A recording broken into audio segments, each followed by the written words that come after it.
আপোনালোকে জানে যে মিছন বসুন্ধৰাৰ আবেদনৰ তাৰিখ শেষ হৈছে। আমি এটা প্ৰায় 5 লাখ আবেদন ইতিমধ্যে আমালৈকে আহিছে।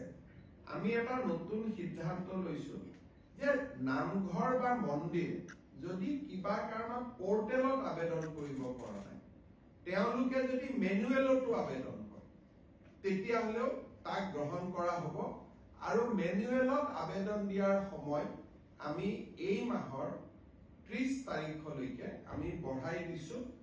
অকল ধৰ্মীয় উপাসনাৰ স্থলীসমূহৰ বাবে, স্কুল কলেজৰ বাবে, ৰাজহুৱা অনুষ্ঠানৰ বাবে তেওঁলোকে যিখিনিয়ে পোৰ্টেলে আবেদন কৰিলে ঠিক আছে, কিন্তু যদি কোনোবাই পোৰ্টেলত আবেদন কৰিব পৰা নাই বিভিন্ন অসুবিধাৰ বাবে, তেওঁলোকে মেনুৱেলিও আবেদন কৰিব পাৰিব। আৰু এইটো ব্যক্তিৰ ক্ষেত্ৰত প্ৰযোজ্য নহব। অনলি ৰাজহুৱা অনুষ্ঠান, নামঘৰ, উপাসনাৰ থলী এওঁলোকে এতিয়াৰ পৰা আমাৰ মেনুৱেলিও তেওঁলোকে আবেদন কৰিব পাৰিব। আৰু সেই আবেদনৰ সময় 30 জানুৱাৰীলৈকে থাকিব, যাতে আমাৰ এটা প্ৰচেষ্টা আছে যে নামঘৰসমূহ, মন্দিৰসমূহৰ মাটিবিলাক যাতে এইবাৰ আমি যেনে তেনে এটা ম্যাদীকৰণ কৰিব পাৰো। আজি